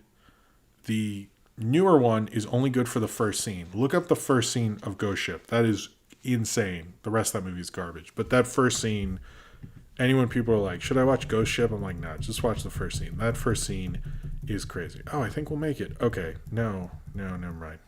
Anyway. Sorry. All right. So let's do trailers and stuff, where I do kind of just short things. And let's cut that. Yeah. Let's do some short. We might run a little long tonight, but I'm hoping not to do that. So I only have so much energy in the world, you know. So this is trailers and stuff. There was a Mighty Ducks trailer and date announcement. It is coming out March 28th, because March is a crazy streaming month. We got Raya and the Last Dragon, we get the Snyder Cut, we get Falcon Winter Soldier, we get Mighty Ducks. It's crazy. It looked like a cool trailer. I think it's a good concept. It looks like they're Cobra Kai-ing Mighty Ducks, or to my loose understanding of Cobra Kai, because I haven't watched it. We got a trailer for the Snoopy Apple Plus show that looked cute. Big Hero 6, the show, will end officially with its third season finale, which will air on February 15th at 7:30 p.m. I've never watched that show, but Ryan says it's good. Is that the Wire scene, Jim? What? Oh, yes. Jordan Richard, yes. Yes, it is. Other things. The Spencer, you probably saw that picture. It was everywhere. Maybe you did, maybe you didn't. I don't know. But it was everywhere in movie site things of Kristen Stewart as Diana for the film called Spencer. I'm not actually talking about that, but I found out Johnny Greenwood of Radiohead is going to do the score of Spencer, which is a Pablo Larraín, whoever did Jackie. I'm sorry, can't remember his last name off the top of my head. He is doing the score. That's really cool. I think he did. No, he didn't do the last Jackie. That was the woman who did the score for Joker, I believe. Wes Ball, who apparently is still his next film, is going to be a Planet of the Apes movie. If I'm not sure, Will's probably doing Sundance stuff, but if he, oh, thanks, Mail Tears. If he was here, he likes Wes Ball, I believe. We haven't seen Will in a while, but he, after he does Planet of the Apes for Disney, he has signed a bigger deal with Paramount. He does seem like, and apparently there's some talks of the Mouse Guard becoming a show with Disney, or maybe somewhere else. It sounds like he's sort of doing Planet of the Apes and then jumping ship. We'll see what happens there. In ratings news for streaming stuff, Wonder Woman.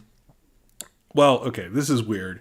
You know how you get ratings and there's a top 10? You're like, those are the top 10 of the week, and then we'll move on. Well, apparently, streaming, in the increasing nonsense about streaming deals, and check out the thread I retweeted of Film Crit Hulk going over all the problems with streaming numbers. We've talked about that before. I'm not going to get into it tonight, but Wonder Woman supposedly would have been number one with over 2 billion minutes streamed or whatever of the weekend of December 21st to 27th. It would now beat Soul because HBO Max, who does not normally give out numbers, decided, well, we're number one, so we might as well give out these numbers to Nielsen and report them.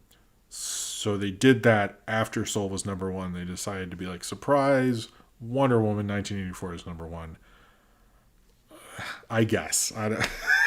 That's a real thing that Nielsen did, not a joke. They decided to then be number one preemptively. Yeah. So Rumble has been pushed back to February 19th, 2022. That was Paramount's decision. So if you've seen the trailer for that, we're not going to see it for a long time. Okay, I think we're okay.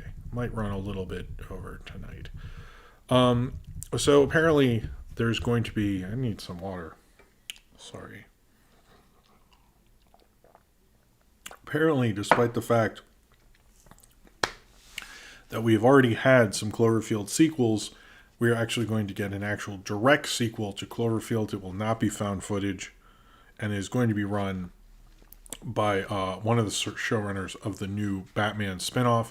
Matt Reeves isn't involved, but then they picked a guy who definitely has had meetings with Matt Reeves, but Matt Reeves isn't involved.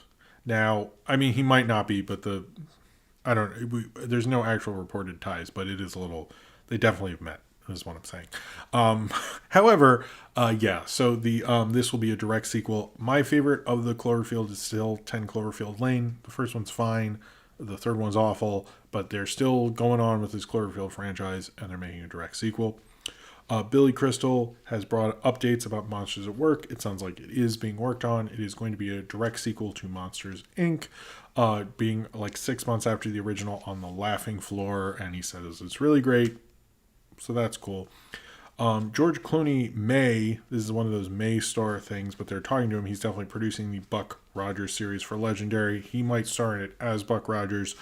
There's talk of this Buck Rogers thing forever.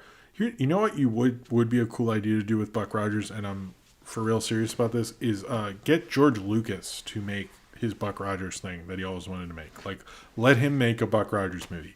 George Clooney, it's like, I know he needs a big property to be relevant because nobody talks about Midnight Sky, but you know, I don't know. To me, when I hear this property, just get George Lucas to fix it. All right, so only a couple stories. For MST3K, they're doing a thing. They want stories that tell us about the first time you saw Mystery Science Theater 3000. Sounds cool. I do need to do that. It's not an amazing story, but they're asking fans to do that. So if you do have a cool Mystery Science Theater story, go there and share it. I already talked about AMC, but Regal has finally in talks to make a deal with Universal, making them the final major theater chain to do the VOD smaller theatrical window deal with Universal. When this deal is signed, it is currently not. There's been a lot of reporting and tweeting saying it was. When I went to look into it, I couldn't find a story that said Regal has signed a deal with Universal. They are just reportedly in talks. So that does not mean they have a signed deal, by the way, but I want to say that correctly. But it sounds like they are, and when they do, it sounds like the theatrical window is out the window. It's kind of over at that point, in my mind. It seems like that is going. It sounds likely, to be honest, but we'll see. And then finally, I haven't really talked about the Sundance Film Festival because it's kind of hard to talk about the Sundance Film Festival when you haven't seen the movies and you're not there, and it's like sort of a weird thing to cover. But Apple just signed the biggest deal in Sundance history for Coda, which is a film about a girl who is the only it's like child of deaf adults. Is that it? Something like that. Her parents are deaf and she can hear, and she wants to get into music, but if she does, she loses her parents. I didn't see it, obviously, or have seen a trailer, but apparently it's really good and the reviews are really positive. What this really means, and you know how, Sinram's here. Hey, Sinram. How they're doing this with or why Apple Plus did this is basically to show Hollywood they are here to stay. They are a major studio, and that's really what they've been trying to do and what I've been saying they've been trying to do, and this is another extension of that. I still have Apple Plus currently, so if they still have it when I do it, then I will watch that. All right, so let's move on to the obituaries. I think what I'm going to do is, to save some time, I'm probably going to do the what to watch segment, play Sinram's video, and I'll go to the bathroom during that. I've already seen it, obviously. You did a good job. And just to save some time, keep us a little on schedule. Although Izzy and I had fun. That was a lot of fun. I'm glad we did that. I hope that was cool for everyone else. This stream is always a funky little beast, isn't it? Probably, yeah. All right. I hope people were into that. I don't know. I had fun, though. Obituaries. We had two major deaths this week. Cloris Leachman died. She probably is one of the greatest range and one of the most talented actresses of all time. I mean, the Last Picture Show, Young Frankenstein. I could just say those two and you'd be like, what? She killed it in both of those movies? That's insane. She's just, she was in legendary Twilight Zone episodes. Like, looking at her filmography and the fact that she was great in so many classic things shows how talented she really was. I think when we had that whole thing with her and Dancing with the Stars, you kind of got a revitalization of her. You heard a lot more talk about her, which was great, actually, because I really reappreciated it. Because I realized when she did that, I underappreciated her. I knew the name, but I didn't know how many things she really did, and she's just an amazing actress. As well as Cicely Tyson, one of only two African American actresses to be nominated for an Oscar during the 1970s. That's not a joke. And it was the same year, her and Diana Ross, by the way. And she's won Emmy Awards for a TV program I've never actually seen, which I hope somebody rebroadcasts or puts streaming rights for. But she was just a legendarily classic actress. I've seen her in everything from recently she was in How to Get Away with Murder. And I always love seeing her in things. I hope people really appreciate everything she did for film and TV. And, she had so many nominations and great roles throughout that a lot of black actresses couldn't really do. So, unfortunately, I don't know, I think we lost two major titans of the industry. If either of them showed up in something, I'd be like, oh, cool. And now it's very sad. I don't know much about the DJ. I think it's DJ or Sophie. I don't know much about her, but R.I.P. to her as well. I see Mel Tears is talking about her in the chat. I've seen a lot of people talking about her today, but I unfortunately don't I don't have enough knowledge about her to really speak on anything. I really didn't know about her till today, unfortunately, so I apologize for that. All right. So let's do the what to watch segment. So basically, what is this what to watch thing? I used to do these things where it was like what to watch on Tubi or Netflix or HBO Max stuff. I kind of realized I don't want to do that anymore because I felt like I was rushing it, and I want to do like just a monthly, like here's a bunch of stuff I'm watching on different streaming services. They're not going to be all on the same one. I'm going to talk about them a little more at length and then have a guest on. And this week I thought the first one to be on it was Sinram, who's done so many of the Netflix picks things with me. I had to have him on the first one. It just made too much sense not to. So anyway, and Sinram got here right in time, which is good. I wouldn't have done it. We had an agreement that I wasn't going to do this until he was in the chat. So he's here, which is awesome. So that's basically what I'm going to do. Because I want to make this a little more refined. Actually have the posters next to me when I'm talking about them, all that cool stuff.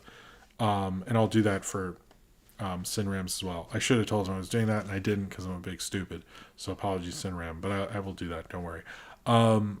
Anyway, I won't edit his at all because he did a good job. I'm excited for his segment. But let me get to my picks, and I will have the streaming service in the description. This was things that are on the streaming service on January 2021, but they're still recommendations. So, take them as you will. One of the first things, and I really wish more people talked about this, is the new Looney Tunes on HBO Max.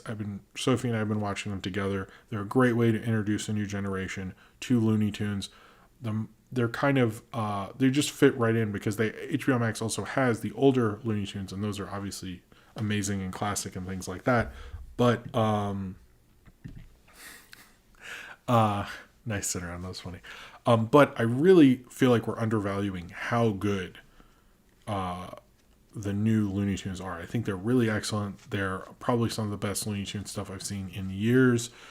Just wonderfully gets the comedy, gets the voices. Even the Taz is like the old classic version of Taz and everything like that. They're just simple, great fun. If you love Looney Tunes as a kid and you haven't checked this out, you should. They just dropped new episodes. They had a bunch and then a bunch at launch and then a Christmas special, and they just dropped a bunch more.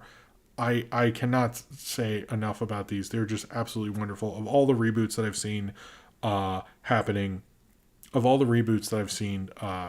recently, it's probably my favorite because it's probably at least up to the quality of your average kind of Looney Tunes, which is a really hard thing to do, to be honest. I like what they do. They have various segments with like Bugs and like Tweety and Sylvester and Wile E. Coyote and the Roadrunner, and they're just like 15-minute little episodes. They're really great and wonderful, and they're fun to watch with kids. Another HBO Max thing that I watched recently was The Late Shift. I think I've recommended this before, but rewatching it, it's basically about David Letterman and Jay Leno trying to get to the Tonight Show. It was a TV movie. I'm actually starring Kathy Bates, and the guy who played Letterman he was in Best in Show and things like that. It's actually really good. It kind of goes over the whole drama. The one thing I noticed they don't talk about is the big thing with the Leno thing was that Letterman wanted ownership, which Johnny Carson had, and Leno didn't, and that was kind of the thing that ended it, and they don't talk about that at all.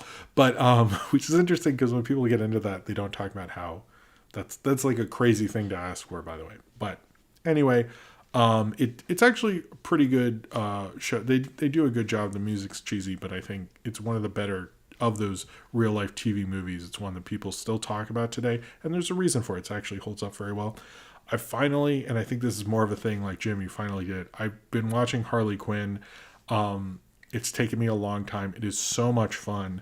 I think it's just like a really watchable, fun, poppy kind of show, but also like I really think it does a better job at doing the Harley Quinn leaving the Joker thing than the Emancipation of Harley Quinn or Birds of Prey or whatever it is. I think it's so much better at it, and it's so much more fun, and I just like, I can't watch just one, to be honest. I love our rapport with Poison Ivy. I love everything. It's just such a wonderful show. I'm definitely gonna go through this show really quickly. I can't because I have like other things to watch, but it's kind of like my go-to. I just want to watch an episode, and then I end up watching two. It is just such a show to fall in love with.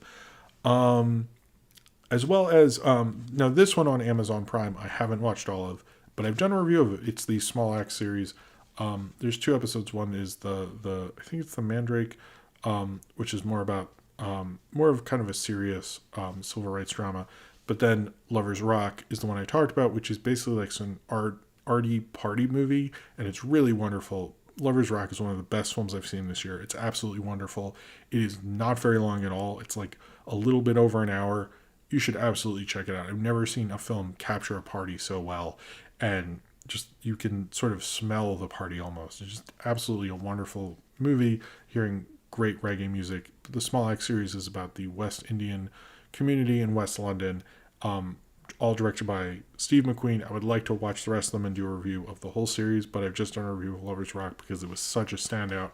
I really could not do a review of it. I absolutely love that film, and you should really, if you just want, it's like a good mood piece almost. It's just like a good thing to have on. It's just very positive and wonderful, and just you wouldn't expect that from Steve McQueen, but he just nails the ambience of the party so well. Another thing on HBO Max, which I showed Sophie recently, and if you've never seen this, you should. It's called the Red Balloon. It's a French short film from the 60s, around the time of the French New Wave, but it's not a part of the French New Wave. I do need to do a review of it at some point, but before I do, I really have to say it's just such a wonderful film. There's not much French actually in it, so if you're not really into foreign films, don't worry about it. It's mostly not talking. It's just a kid who likes his red balloon and his journeys with it. And it's just a wonderful, visually simplistic kind of thing. But I think there's a lot of wonderful things you can say without having to say anything. And I think Red Balloon does that excellently. Sorry, I have so many of these. See, this is working out, I guess. Another thing that I watched on Apple Plus, and I do recommend, even though I don't think it captures its subject matter 100% accurately, but I was watching The Morning Show with my wife. I quite like this show, to be honest. Especially Billy Crudup is amazing. I know that I think there's certain things they could have done better, and I think there's certain ways I think you could have done it in a more interesting way, but overall, I got really into it. It has way overcast with Jennifer Aniston, Reese Witherspoon, and Steve Carell, but they all do their roles pretty well. They probably focus on Steve Carell too much, but it is an interesting look at the Today Show kind of morning show atmosphere in a post-Me Too era. I don't know if they kind of romanticize particularly like the comeuppance of it at the end and don't really talk about the realism of working on a show like that and the lines of Succession and all those things. But overall, it's a very watchable show. No one seems to like the middle, but I'd say the beginning and the end are really good. The very end, I'm like, I don't know if that would have happened that way, but whatever. That is true, Frank Clark, about the guy who made the Red Balloon. And Dinosaurs is on Disney Plus. I've only watched a few episodes, but that is an insane show. A high budgeted sitcom that talks about social issues. Jim Henson was crazy. I don't have too much to say about Dinosaurs other than it's great. Another thing, and I've talked about it before, but I thought I'd throw it in here, is I watch one of my daughter's favorite shows, and kind of the show we watch as a family, Bluey, is a wonderful kids show. I think it's great for parents to watch with their kids and not in the way like they make inappropriate jokes only the parents get or something. It's just like a wonderful family kind of atmosphere. I keep saying atmosphere. It's a wonderful kind of family cartoon that everyone can watch together. The kids will love. It gets into how much fun it is to play with kids, how silly it is, how annoying it is, all those sort of things. They do kind of a surreal episode about going to bed or sleep time, basically. It like gets into like what was it, Midnight Gospel or something like that. It's crazy how good and experimental and weird the show can be at times, but it incredibly accessible and wonderfully mainstream. And if you know a little kid, it's just a wonderful show, and not one you're gonna get bored and go on your phone with. You'll actually be watching it and enjoying it and talking about Bluey and his dad and his mom, and Sophie sings it along and points to me when she says dad. I really like that show. Maybe this is not for most of you who are too young to appreciate this, but it's just a wonderful cartoon. This is probably like stray things I want to talk about segment, which, hey, let's loosen this up with this. In a complete opposite piece of content, there's this film on HBO Max called Never, Rarely, Sometimes, Always. It is about a girl who cannot get an abortion in her hometown and has to travel to New York to get one. It is probably one of the few films that can really show crappy New York, which I'm noticing is definitely a new indie movie thing. We really weren't good at that for a little bit, and I notice it's making a cool comeback. So congrats, New York. And it's really a really great movie. I think the lead actress, who's getting a lot of awards buzz, I think she has this kind of like silent kind of, it almost feels like passiveness, but you can tell like mainly what's going on with her is internal, which I don't think is something a lot of actresses can do as well as she does. It's heartbreaking. It's hard to watch. It's interesting because what you're getting is basically her journey to get the abortion. You don't fully understand how she got pregnant, the whole situation behind that. And I find that to be actually an interesting way to tell this story. It's almost like more of the quest than what got you on the quest. And it tells it in such a great way. You are wondering that, but the fact that they don't get into it doesn't hinder the film because it's so good at telling its story. And two last things. Sorry, Sinram. Heathers, which is on Tubi, which Heathers is a great, maybe it doesn't age well to me. I saw it recently, and I think it ages pretty well. Heathers, which is a great teen comedy, as well as Phantasm, which is a great kind of horror sci-fi thing, which came out right way before horror went all weird with Freddy Krueger. It happened in the late 70s, and J.J. Abrams paid to actually restore it because of Phasma, because sometimes if a director does a really good job, a studio will restore a film of their choice, and that's what he chose. I have heard in sometimes Tubi plays the restored one, sometimes it doesn't. I don't know what they did, but Phantasm is a great movie. You should check it out. All right, so now let's go to, let me get OBS. Let's go to Sinram, who is now going to talk about his picks on what to watch this month on streaming. And thank you, Sinram, for being here. And let's have Sinram take it away. Hi, everyone. I'm Scott, also known as Cineram here on YouTube. And I've been invited once again by Jim to appear and offer some recommendations for streaming content during the quarantine. Jim has told me that this is going to be a little bit different. Normally I come on here just to Netflix recommendations, but now it's been opened up to any and all streaming services. I subscribe to several. The only ones that I really don't have at this time are anything basically involving a plus. No AMC Plus or Disney Plus or Apple Plus. However, CBS All Access is about to change their name to Paramount Plus, so at that point I'll have a Paramount Plus service in my quiver. So let me start with HBO Max. I'd like to recommend Inner Space, a Joe Dante comedy from the 80s, which I saw 5 times in the theater when it came out that summer of 87.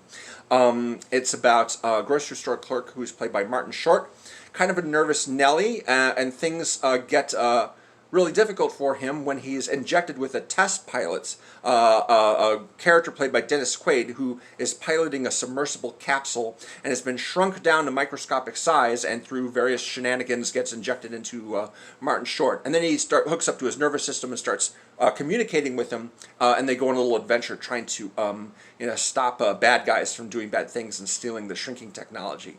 It's a really, really fun movie. Been one of my favorite movies for a long, long time. My favorite Joe Dante movie for sure. He's the guy who did the Gremlins movies. On Hulu, we've got The Handmaid's Tale, which I'm sure you're already aware of. It's aired 3 seasons so far of this series. And while the 3rd season gets kind of implausible, the first 2 seasons I definitely recommend. Elizabeth Moss is the main character. She, of course, was the star of The Invisible Man. And she plays a woman who's been subjugated and forced to provide a womb for a powerful political figure. It's sort of a semi-futuristic version of America that's been taken over by these hardline conservatives that subjugate all the women. Women aren't even allowed to read, let alone write or make decisions for themselves. I really like this show a lot, and the most interesting character to me is the commander's wife, played by Yvonne Strahovski. She's not been forced into this. This was partly her doing. And there's a character, I think, in the second season who remarks that she finds it kind of odd that this woman wrote a book arguing against her own right to write a book in the first place. Yeah, a character with a lot of contradictions. Not really a nice person. She's done some bad things. She's also sort of a victim as well. Interesting show, really interesting show, and some powerful episodes. Peacock, the NBC streaming service, has Children of Men, the Alfonso Cuarón film from 2006. Also takes place in a near future where babies are very limited. That's the whole gist of The Handmaid's Tale, is that there aren't enough women having babies, and so they're forcing women with healthy reproductive systems to have babies. Now in Children of Men, there are no babies at all. They haven't been, it's been 15 years or more since any babies were born. And so everyone just kind of assumes the human race is going to die out because in 50 years everyone's going to be either elderly or dead. But Clive Owen, the main character, is told basically that there's a young woman who actually managed to get pregnant, and she needs to be ferried to safety. She needs to be brought to some doctors and scientists who can study her and her child and figure out why she was able to have a child when no one else does and possibly save the human race. Now, when this is actually a big action movie. There's lots of incredible set pieces. Alfonso Cuarón directed Gravity, and he directed Roma and one of the Harry Potter movies, and he's incredible. He's got quite a gift for staging these big, elaborate action sequences that seem to be done in one single take without any cuts. Not actually true. They use special effects to blend shots together, but it's quite impressive nonetheless. There's a comedy, a low-budget comedy called It's a Disaster from 2012 that I'm quite fond of. The premise is you have a couples brunch. A bunch of friends who are couples get together for a brunch on the regular. Julia Stiles is one of the characters. She has a new boyfriend played by David Cross, and so she brings him to the couples brunch. But then once everyone's there, they learn that there has been a chemical bomb detonated in their town, and everyone will die. They try and seal up the house as best they can, but then they learn that the chemical is too strong. It's going to permeate all the cracks and fissures, and they're going to die anyway no matter what they do. It's a very, very dark comedy, but it's brilliant. It's a terrific movie, and it's one of those movies that ends on the perfect moment, like the ending of RoboCop or A Quiet Place. Those movies, to me, they end on the perfect moment, and this is one of those films like that. It's a Disaster, and that's available on Amazon Prime and Hulu and Tubi, so lots of ways to watch that one. I strongly recommend it. So, Inner Space, yeah. Finally, I'd like to talk about a Netflix series, brand new, called History of Swear Words. This is quite a lot of fun. There are about maybe 6 or 7 episodes, each devoted to a different curse word and its history, and its impact on culture and how each of them have become less taboo, why they were taboo in the first place, and how they've become less taboo with time.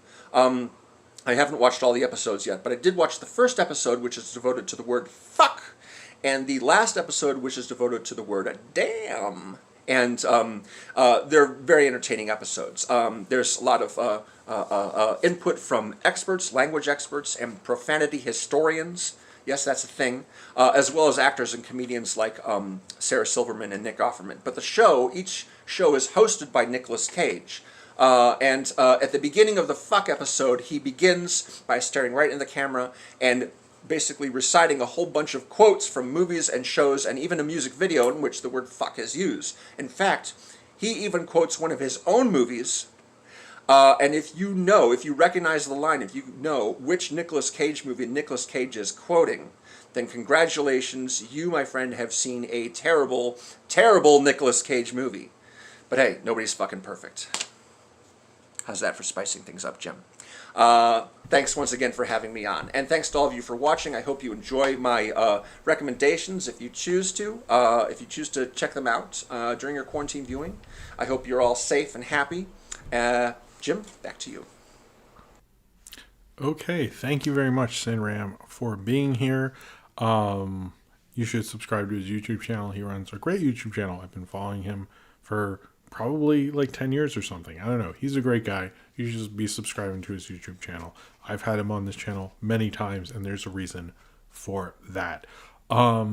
Yes, those were my streaming picks, as well as his. Check the description for both the title and the streaming service. Thank you very much for watching, and please tell me what you've been watching this past month and what you would recommend to people below in the comments. All right, Yeah, there we go. All right. Thank you very much, Sinram. Sinram did a great job, as per usual. Yes, I am back. I did use the bathroom. I think we might go a little late just to answer some questions. But our next... So I feel like I didn't explain the segments well, and I should have, and I apologize. I'm doing WandaVision, obviously. I know it was on Twitter, but just for continuity in the show. And then after, I'm going to do Space Monkeys, which is an actual offshoot of the Gorillaz. It's sort of a side project who did a remix album and did a music video, an animated music video that the Gorillaz are not in. So I thought it'd be cool to review that since I'm doing a Gorillaz series, and it's technically a Gorillaz music video. But anyway, so WandaVision. So let's talk about WandaVision episode 4. WandaVision, this was probably one of my favorite episodes so far because I was far more invested than I've been because I sort of understood the stakes. I understood what was not going on. I understood the character motivations and so forth. I think this corrects a lot of things. I think it does a lot of things great, but it also shows the weaknesses of this show in terms of doing things in this episode that were cool for the Marvel Universe, but if we really think about it for the show, I don't know what you're going with that. So, the opening where we see Rambo, which is not spelled like Rambo, the Rambo, probably for legal reasons, where you see that she comes back from the blink or the snap or whatever we're calling it. And that's interesting and that's really cool. And by the way, Marvel could make a whole movie about suddenly coming back and waking up, realizing it's been 5 years through the snap. And I think that could be a great thing. Hello, Sudden Suzuki says, how do you feel about Camp Coral, the spinoff? I think I talked about it earlier, but cheers to you. I haven't seen it. No one's seen it. I'm open to watching it, but I think it's mainly for the little kids. I don't think it's for us adults, really. So I don't like the discussion necessarily because I feel like the people who are getting upset at it it's not really made for them. But it seems fine to me. I think kids will like it. But again, I am going to try to watch a few when it comes out. So I'm sort of holding my full judgment currently. I guess I hope that answers Sudden Suzuki. Thank you for the super chat again. Also, even Pie Guy hates the. I'm just like, I don't get getting upset about it. I don't get upset about shows and movies I haven't watched. I just don't watch them. Anyway, I don't understand making videos about that. That's not my thing. If that's someone else, fine. But I feel like the thing with this episode of WandaVision episode 4 is the idea of sort of understanding where she's coming from. You sort of know her from Captain Marvel. She's the little girl in Captain Marvel. And her understanding, going into Westview in New Jersey. You don't really understand fully, why that town, you know that Wanda is in Westview, but you don't really understand exactly why. You do know the little hanging chat of this is that she that there is someone in witness protection who is in that town, and that's how they sort of found out about that, and that's sort of an interesting thing. I sort of think Catherine Hahn might be that, but we don't know.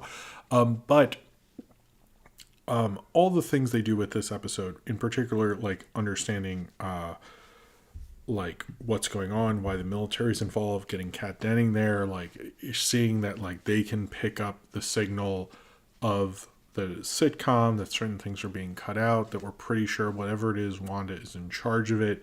You kind of get certain things explained to you.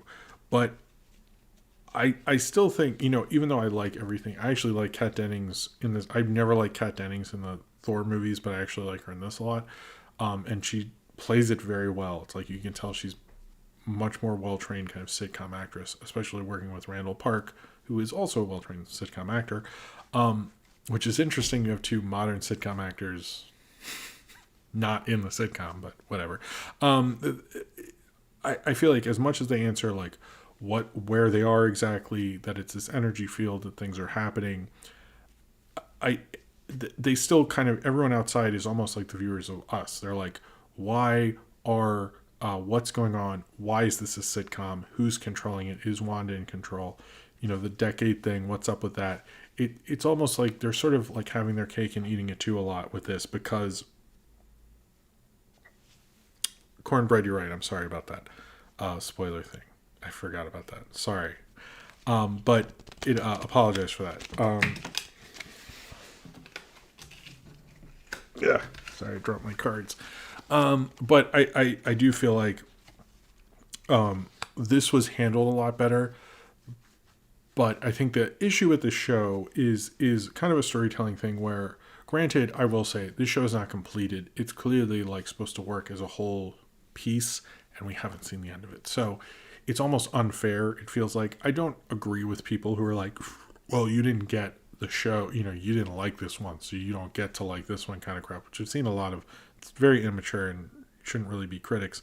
But I if you're doing things like this, it's just a little ridiculous. But my main thing still is like, they're like, everyone who works on for Sword or Shield or whatever is like, why sitcoms? And we're, as an audience, everyone's like, because we grew up with sitcoms. But Wanda didn't. She grew up like as a weird medical experiment in a foreign country, which I don't even know like what sitcoms they got and stuff like that. And that is still something that's holding this show back and this episode back, because you're constantly questioning like, why exactly? Like, is there another villain? It looks like it's Wanda. I like that there's a thing of Image in there, which was really shocking. It looks like she's in control of it, but like, it brings up questions that this is unusual, that this happens very soon after Endgame is interesting. It didn't feel like she was like breaking down emotionally, that you think she'd have this break in Westview and things like that. It kind of brings up a lot of questions, which I think the show isn't great at handling necessarily. I feel like they just leave these things dangling, but it's sort of, when it explained it more, it got me more into it. I wanted to go more into this mystery. I think this would have worked better if episode 3 almost hadn't happened. I think episode 3 kind of hurts the show. This should have probably been the third one. They kind of went on a tangent a little too long. And I feel like this is not the tightest in terms of structure, and tightest in terms of it's not the tightest in terms of structure and storytelling and knowing what it's doing. And I think that's sort of hurting my enjoyment of the show, because it feels like something that should be a little more well written and understanding its mystery. And it feels like something that could completely veer off course, even though this was maybe narratively something the show really needed. It was probably not entirely what the show needed. And I wish there was like a thing about how Wanda didn't have parents, but viewed her parents through television, or being a parent or having a relationship or something like that. Right now, us as the audience is putting that on the show, not her, the character, and that's a major writing problem. So I know I'm continuing on this beat with Wanda and not really knowing sitcoms, but it's just something that's really bothering me at this point. I'm getting a little tired.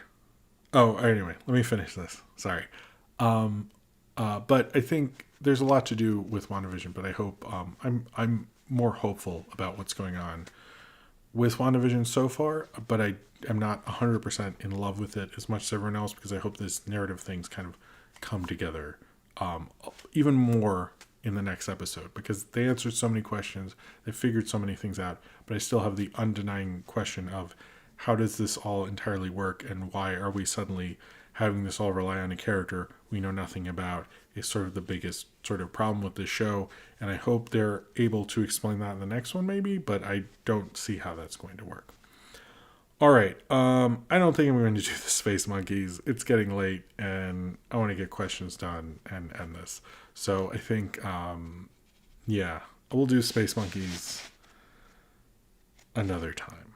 But I have all my notes, so that's good. So I have 3 Patreon questions, and then I will do regular questions, and then we'll do this. So I was just like, I don't think I can do another one, so that's fine. All right. So first up, I have Male Tears, who asked me. Oh, hold on. Well, I'll do Male Tears thing first. I'm gonna write. Hold on. Oh, okay. I guess Cornbreads is the first question. I'm just going to highlight that so I remember it. Male Tears asks, are you Team Kong or Team Zilla? Like, does Kong have atomic breath or a cool click or of kaiju friends? No, didn't think so. I don't really have a team. I don't really get into that kind of stuff, but I guess I'm more Team Godzilla than King Kong, to be honest. But you sort of Kong's the underdog, so I think Godzilla is just like everyone wants to win because it makes sense. But didn't Kong win the first time? I mean, you put like a tree in Godzilla's mouth, right? Or was that Godzilla Kong? Anyway, I guess I'm more Godzilla like everyone else. Sinran asks, release dates tend to change even in the best of circumstances if conditions worsen and we reach a point where no theaters are operating or extremely few. Do you think WB will look to postpone releasing their films via HBO Max along with theatrical showings? I'd like to believe that it'll go to stream these movies on schedule, but hey, things still could get so messed up that we won't be able to depend on it anymore if the marketing for theatrical release is that important. To my understanding, Warner's isn't changing too much. I think Matrix sort of doesn't look good that's coming out, but I think they really want HBO Max to click. I could see a few things going off, but I think if it gets worse, they're probably they have it all set up, so they're going to do that. Same with Disney Plus and the Premier Access. Jordan Bouchard asks, and this is the last page, and I'll answer other questions. If you knew the film was going to be the best animated film of the year, which of the following three directors would you want to be the director of the hit movie and why? The options are Peter Jackson, Edgar Wright, or Christopher Nolan. Christopher Nolan I'm taking out automatically. I don't want him to do it. Peter Jackson has sort of already directed an animated film because he did Tintin, which that was actually pretty good. But I would honestly want to see an Edgar Wright animated film. I think that would probably be really good. That sounds interesting to me. I would pick Edgar Wright. That's a good question, Jordan Bouchard. Someone left a comment. Oh, someone's correcting me on my review of American Bob. They says, you mean Night Moves, not Night Train. I guess I did. Moving on to Night Train. Yeah, I think it's Night Train and Night Moves are different. I think I meant the right thing. Whatever, that person. Cornbread. With Lego Star Wars being 22 years old, why haven't there been a Lego Container Wolfman figure? There have been a Max Reba figure. Why no Wolfman? Note, this isn't counting the non-Star Wars werewolf figures. I don't know. That's a good question. I noticed this werewolf thing's a big thing. I'm sorry about the Kevin James thing. I think the show is a little too packed tonight. Good night, AV Superdrive Minion. Austin, have you seen the movie Prophecy with the mutant bear? No, I haven't. Zane Powers, I'll ask again since I asked once before, but is Wall Street sexy now? No. What were the news things you cut out? I think it was just like Jon Favreau didn't have Luke planned. Some other things. I cut them, so I cannot tell you. I forget. Nothing too big. I know that Jon Favreau thing was one of them, though. Not plausible. Am I misremembering, or does the new Animaniacs and Looney Tunes have more gross-out humor than the originals? Looney Tunes, no. I think it's about the same, to be honest. I don't think Animaniacs, I think, had more gross-out in the original. So, I don't think that would be true, from what I've observed, at least. Modelo Butterfly, how should they bring back Austin Powers? I don't think they should. If they do, he can comment on Me Too or something. God, that sounds awful. I don't want them to. I pass. Why is Santa great at parties? From Nathaniel Fogo. Why wouldn't be Santa great at parties? He gives people presents and he has milk and cookies. That sounds amazing. Jacob Shelter, when will we have a plush of you eating popcorn? It would be great. I don't think I'm big enough of a YouTube person, but if one day I am, I'd totally do that, I guess. I saw Nintendo's doing it, and maybe Pan's going to do it. I don't know. Sleepy Time for Cat Productions. How will the lack of big ads affect the Super Bowl ratings this year?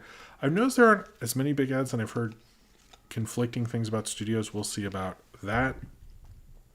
But I think it will. I don't know if I'm watching. I don't really watch football, and I think I tweeted something that I was not sure that it would. I was surprised we were doing football this year. I didn't know that. Zane Power says, thoughts on O.J. Simpson getting his vaccine and thus unequivocally proving he is better than all of us and more deserving of life. I mean, I think he's over 65, so that's probably why he got it, but it wasn't a good look. I was like, who? I don't think he has a social media manager, and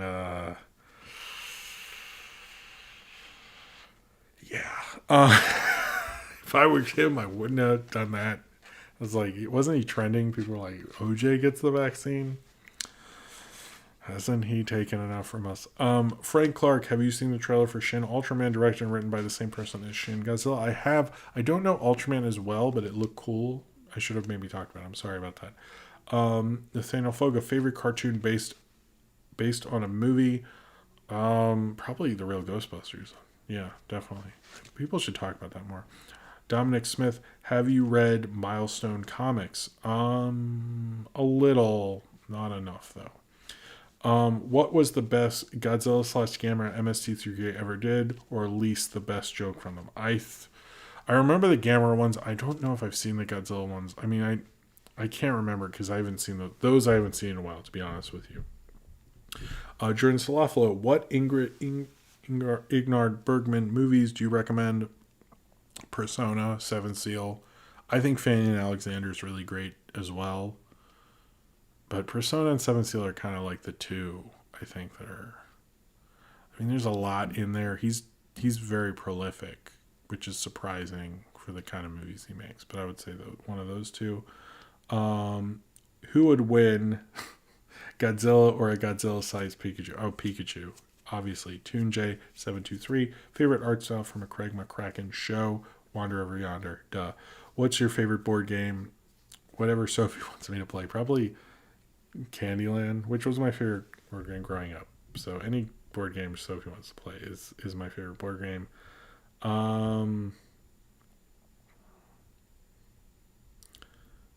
What's a movie that people once said would be timeless that ironically is now super dated from Zane Powers? Probably like Black Hawk Down, Forrest Gump, those. Embletti, does your corns hurt? No, they're okay. Another Embletti, do you think someone in Godzilla will have their corns hurt? Probably. Jordan Salaflo, do you think King Kong Godzilla will have time travel adventures like Bill and Ted? Oh, that would be amazing. Let me get a couple people who haven't. Thoughts on Matrix 4, Matrix, The Resurrections. What would be better? I think Resurrections fits with what the Matrix movies are. Black Sea Oxenwinkle, favorite Kevin James animated film. I guess Hotel Transylvania 3. I like that one the best, to be honest.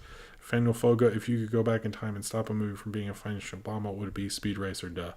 Let's see. Who didn't get I'm sorry if I skip over people who ask.